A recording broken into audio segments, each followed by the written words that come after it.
आनिक नोहे माझे मना हो का पंडित शहाणा. नाम रूपी जडले चित्त, नाम रूपी जडले चित्त, त्याचा दास मी अंकित. आनिक नोहे माझे मना हो का पंडित शहाणा. तुका मने नवविध, तुका मने नवविध, भक्ती जाणे तोची शुद्ध. आनिक नोहे माझे मना हो का पंडित शहाणा. विठ्ठला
समचरण सरोजम सांद्र नीलाबुधांब जगन विहित पाणी मंडनम मंडनानम.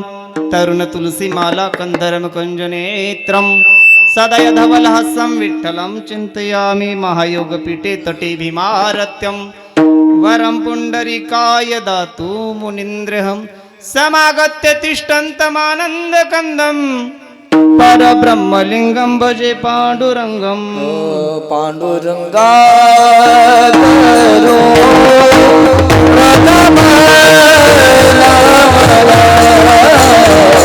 पांडुरंगा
पांडुरंग करू प्रथम नमन.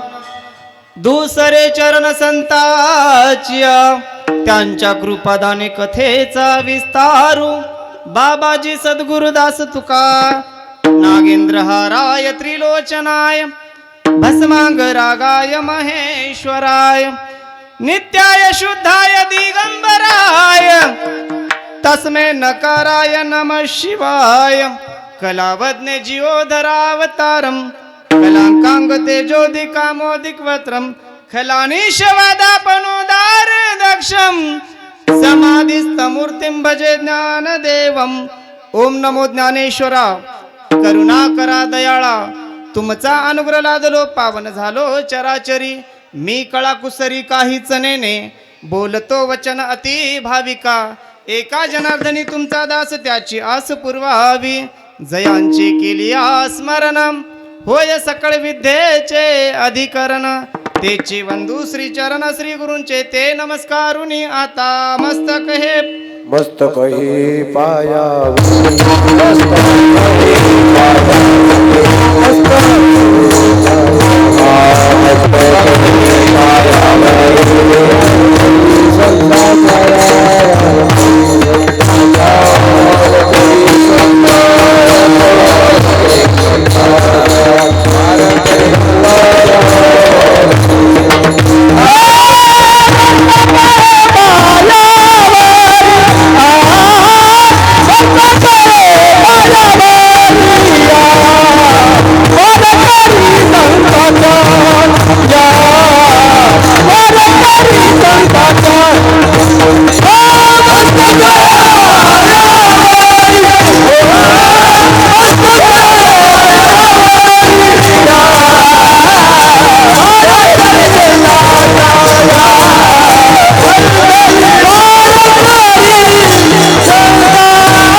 मस्तक हे पायावरी या वारकरी संताच्या.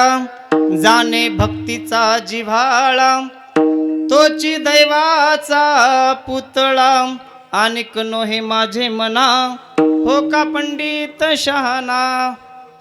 प्राप्त कीर्तन रूपी सेवेसाठी निवडलेला अभंग श्री संत जगद्वंदनीय देहूचे थोर साधू श्री संत तुकोबरा यांचा 4 चरणांचा अभंग, जो की सर्वांच्या पाठातला. आणि या अभंगाद्वारे तुकोबराय भक्तीचं वर्म पटवून देतात. विठाला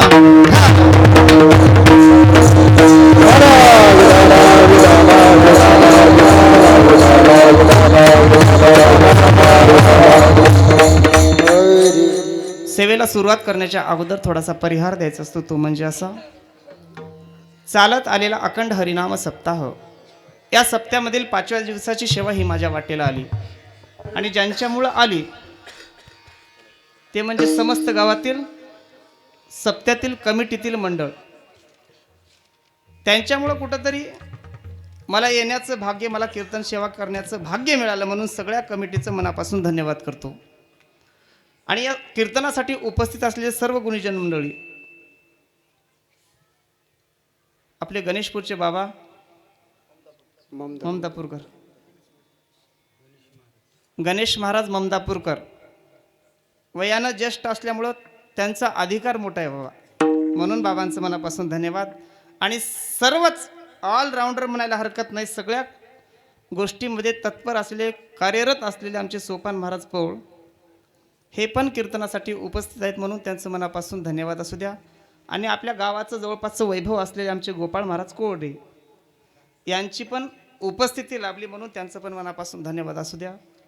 बाबा तुम्ही, मला प्रत्यक्ष कोणाचं नाव माहीत नाही, आणि पॉम्पलेटवर बघायला गेलं की 10 जणांची नावं राहिलेत आणि तिथं उपस्थित 2 राहिलेत, म्हणून पॉम्पलेट बघतच नाही मी. आणि आमच्या माऊलीचा संबंध आला होता महाराज, खूप सुंदर मृदंग वाजवतात, म्हणून माऊली दोघांचं पण मनापासून धन्यवाद असू द्या. किंवा इतर गावातील जे मंडळी आलेत त्यांचं पण मनापासून धन्यवाद. आणि गावातील ज्येष्ठ राहू द्या, नागरिक किंवा बाल गोपाळ, छोटे राहू द्या, मोठे राहू द्या, सगळ्यांचं मनापासून धन्यवाद करतो. आणि मी माझ्या सेवेला सुरुवात करतो.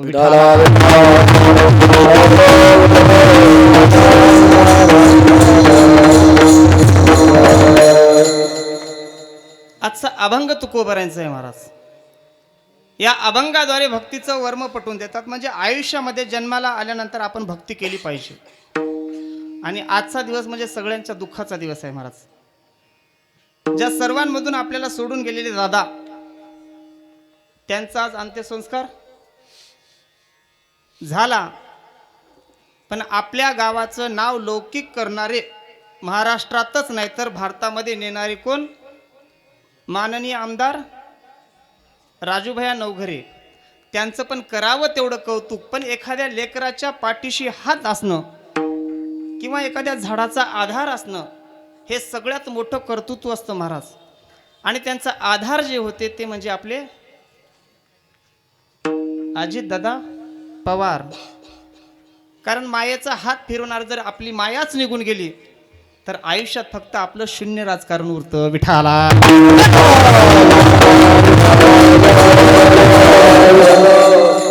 कर्तृत्व मोठं आहे महाराज. खंबीर नेतृत्व त्यांचं होते. त्यांच्या हाताखाली सर्वजण आपले राबत होते. कार्य करणारा एक जरी दादा असला तरी अनेक मावळे त्यांच्या खाली कार्य करणारे होते. म्हणून आज खूप मोठा दुःखाचा दिवस आहे. पण आयुष्य जन्माला आल्यानंतर आपण प्रत्येकाला जन्म आणि मृत्यू हे प्रत्येकाला येणार आहे. मृत्यू प्रत्येकाला अटळ येणार आहे. फक्त कोण्या दिवशी कोणाचा मृत्यू येणार आहे हे मात्र आपल्याला माहित नाही. विठाला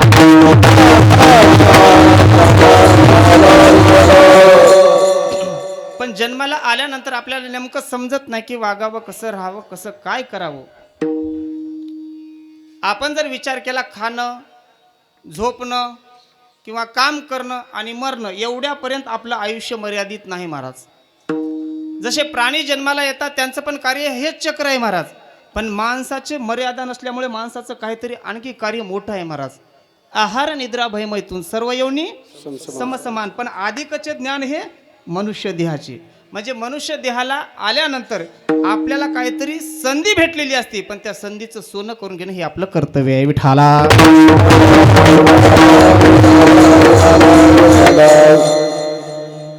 मग वेद राहू द्या, उपनिषदे राहू द्या, गीता राहू द्या किंवा संत वाङ्मय राहू द्या, आयुष्यामध्ये जन्माला आल्यानंतर सार्थकाचा काहीतरी उत्तर देतात महाराज. खूप सुंदर उत्तर देतात.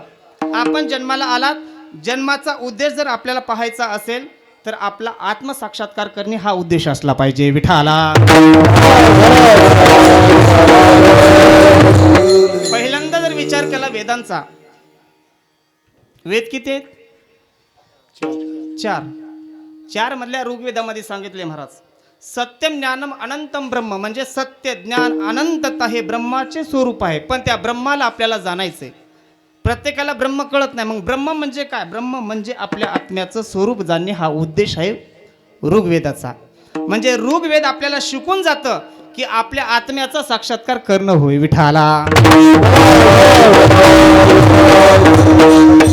आता बारी आली उपनिषदाची. उपनिषदे आपल्याला जाणीव करून देतात. किती आहेत उपनिषदे? उपनिषदामध्ये 108 उपनिषद आहेत. त्याच्यापैकी 10 ते 11 उपनिषदे सगळ्यात महत्त्वाचे आहेत महाराज. पण बृहदारण्य एक उपनिषद आहे त्याच्यामध्ये सांगितलंय आत्मा वारे दृष्टव्य, श्रोतव्य, मंतव्य आणि निजध्यासव्य. म्हणजे आपण या आत्म्याचं स्वरूप जाणलं पाहिजे. जाणल्यानंतर त्या आत्म्याचं चिंतन, मनन आणि आत्मसाक्षात्कार करणं हे आपलं कर्तव्य आहे. विठाला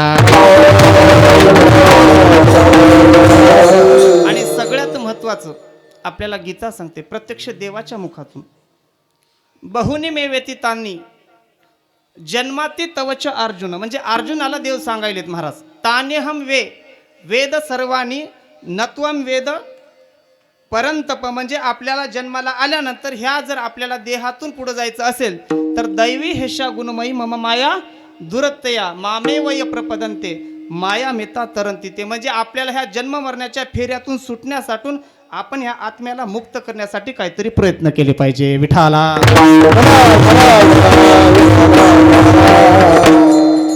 आता एवढं माहित नाही तर सगळ्या सोपं करून दिले. पुनरपी जननम पुनरपी मरणम पुनरपी जननी जठरेशनम इह संसारे बहु दुस्तारे कृपया पहारे पाहे मुरारे. म्हणजे आपल्या जन्माला आल्यानंतर आपण परमार्थ करतो पण ह्या जन्म आणि मरण्याच्या फेऱ्यामधून सुटण्यासाठी.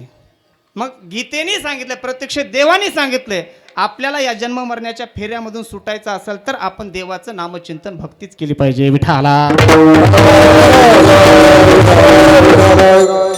आता एवढी भाषा कळणार गेल्या आपण संताईकडे होत. सगळं सोपं करून सांगितलंय महाराज. जर तुकोबारायांचा विचार केला, तुकोबारा म्हणतात जन्माला आल्यानंतर आपण पंढरी बघितली पाहिजे. पंढरीशी जा रे दिनाचा सोयरा. म्हणजे आपण जन्माला आल्यानंतर जन्मासी येऊनी पहारे पंढरी. जन्मासी येऊनी पहारे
जन्माशी येऊनी पहा रे पंढरी. आपण जन्माला आल्यानंतर पंढरपूर पाहिलं पाहिजे, देवाचं दर्शन, देवाचं नामचिंतन केलं पाहिजे. सांगतो तुम्हाशी भजा रे विठ्ठला, नाही तरी गेला म्हणजे आपण जन्माला आल्यानंतर ते जर देवाचं नामचिंतन भजलं तर आपला जन्म वाया जात नाही विठाला. पण आपण आध्यात्मिक दृष्ट्या जर विचार केला, पहिल्यांदा आपण जन्माला आल्यानंतर एक विचार केला पाहिजे, महाराज हा एवढा सुंदर देह भेटलाय, नेमकं याचं कार्य काय. आपल्याला हे ओळखलं पाहिजे की नेमकं काय कारण आहे. आपण हा देह म्हणजे देह नाही, याच्यामध्ये एक आत्मा आहे. महाराज शरीराला आपण ओळखलं पाहिजे की याच्यामध्ये आत्मा आहे, त्या आत्म्याचं स्वरूप जाणलं पाहिजे. त्याच्यासाठी आपल्याला आपल्या अंगातून अहंकार, काम, क्रोध, लोभ ह्या वासना सगळ्या काढून टाकायच्या आणि ब्रह्मज्ञानाला प्राप्त करायचं विठाला. मग याच्यासाठी काय लागतं, एकतर ध्यान करावं, एकतर चिंतन करावं, नाहीतर भक्ती करावी विठाला.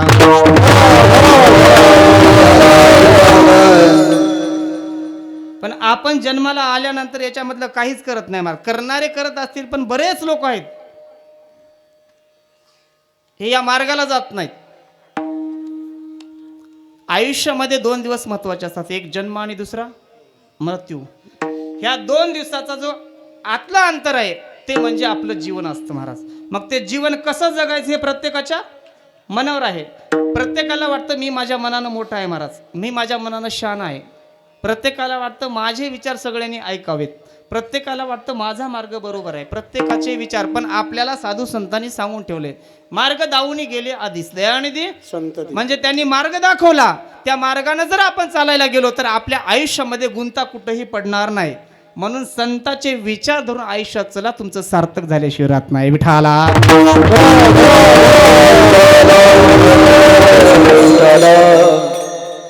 पण ह्या जन्म आणि मृत्यूच्या काळामध्ये सगळ्यात महत्वाचं मार्गदर्शन असतं महाराज.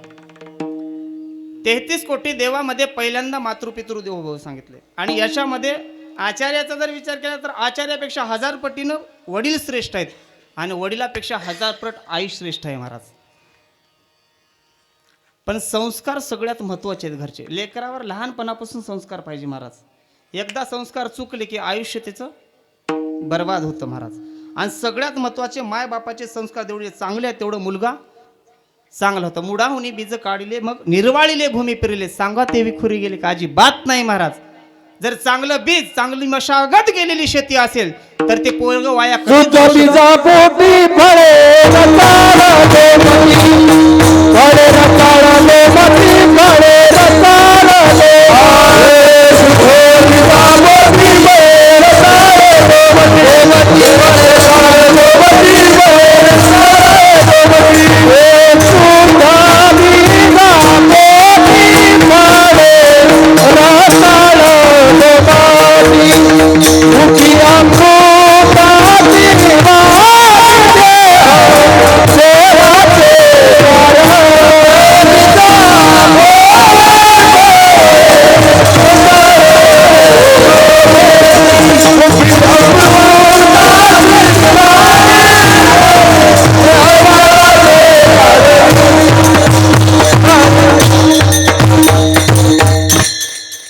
बीजा पोटी फळे रसाळ गोमटी, म्हणजे आपुलिया हिता जो असे जागता, धन्य माता पिता कुळी कन्या पुत्र होती जे सात्विक तयाचा हरिक वाटे देवा. त्या देवाला आवडणारा पुत्र जन्माला यायला आई वडील सात्विक दृष्ट्या चांगले पाहिजे महाराज.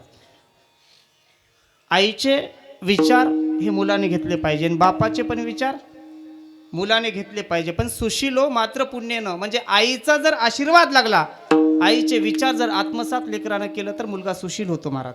म्हणजे संसारामध्ये कसं वागायचं जर शिकायचं असेल तर फक्त ऐकून शिकावं. विठाला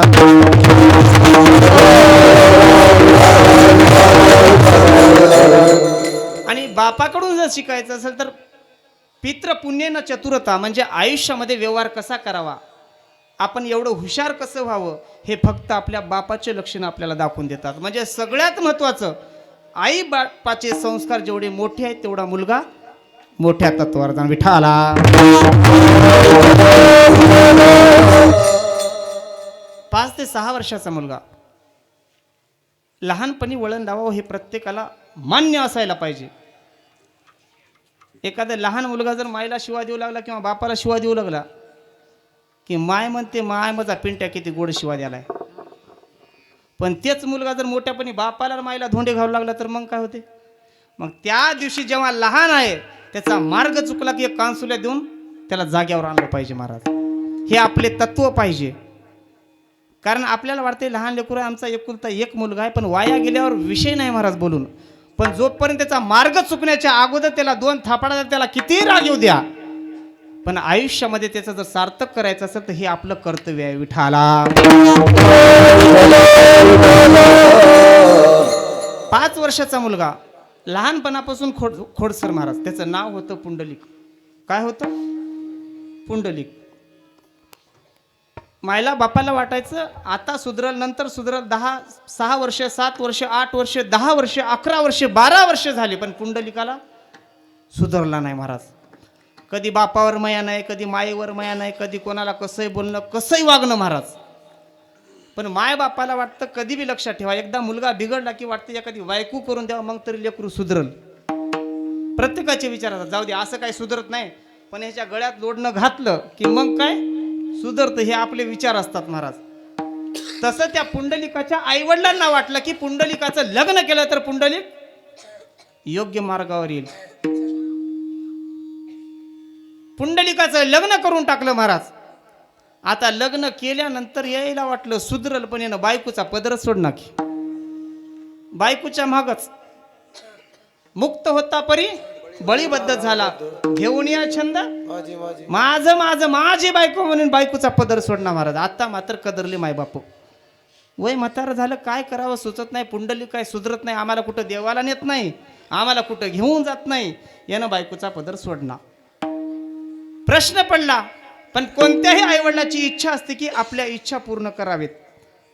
आई बाप जरी असले तरी स्वार्थापोटी पोरावर प्रेम करतात, पण संत असे आहेत कधी स्वार्थापोटी प्रेम करत नाहीत. विठाला विचार आला आईवडिलांच्या मनामध्ये की आमच्या पुंडलिकानं कुठेतरी तीर्थयात्रेला घेऊन जावं. विचार केला, पण योगायोग भाग्य उजळायला असलं. आयुष्यामध्ये प्रत्येकाला संधी भेटतील, संधी भेटल्यानंतर त्या संधीचं सोनं करून घेणं हे आपलं कर्तव्य आहे.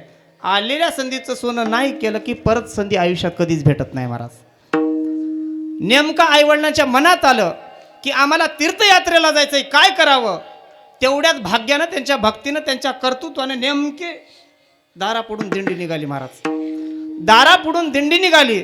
निघाल्यानंतर आई वडिलांना वाटलं या दिंडीमध्ये आपण तीर्थयात्रेला जावं, पण योग बघा ना, नेमका पुंडलिक बाहेर फिरायला गेल्यानंतर नेमका घराकडे यायच्या दिशेने निघाला.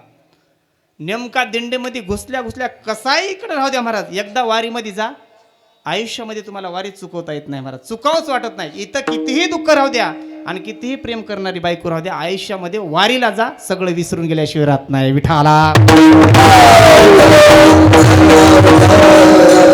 पुंडलिक नेमका दिंडीमध्ये घुसल्यानंतर विचार आला, का बाबा आपण बी ह्या दिंडीमध्ये जायला पाहिजे ना. जायला पाहिजे, पण अडथळा आणणारे कोण आहेत? कोण? माय बापा, म्हातारे, गुडघे दुख, कंबर दुख, पोट दुख, पाठ दुख. आता सगळ्याचे गुडघे दुखालेत. सगळ्याचा प्रॉब्लेम तेच आहे महाराज. काय करावं, पण पर्याय नाही. आपल्याला आई बापाला पण सोबत न्यावं लागेल कधी आपल्या बायकोला न्यायचं असेल तर.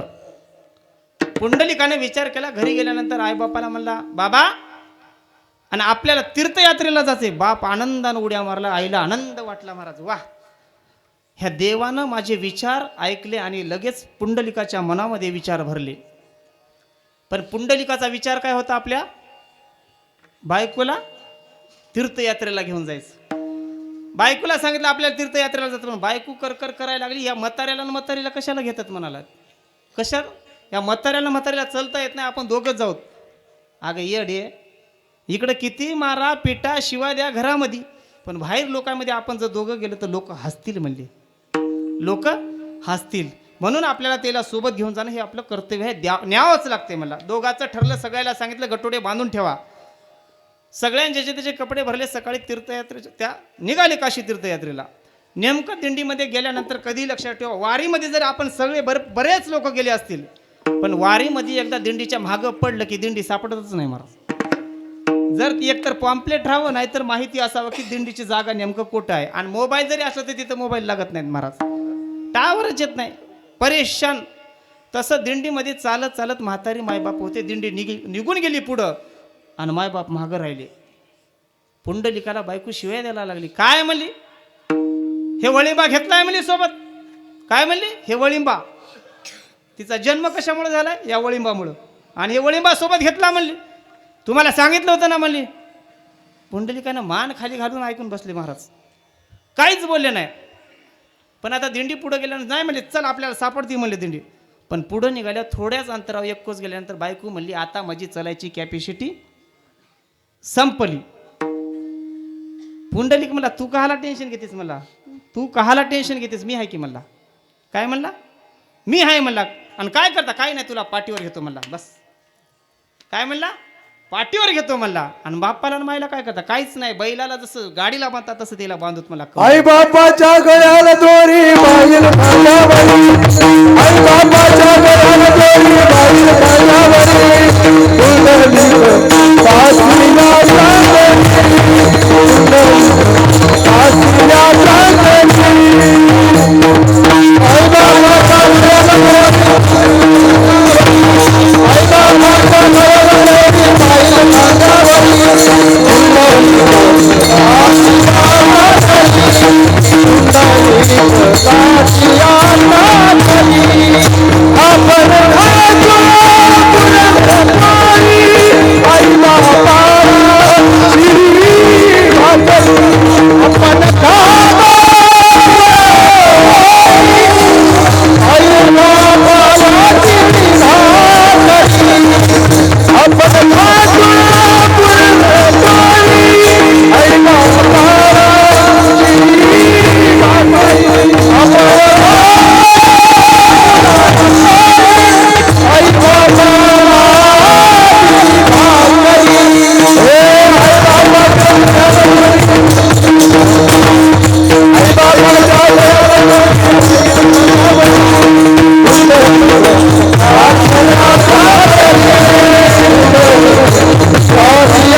बापाच्या गळ्याला दोरी बांधली, पुंडलिकानं कमरेला बांधलं.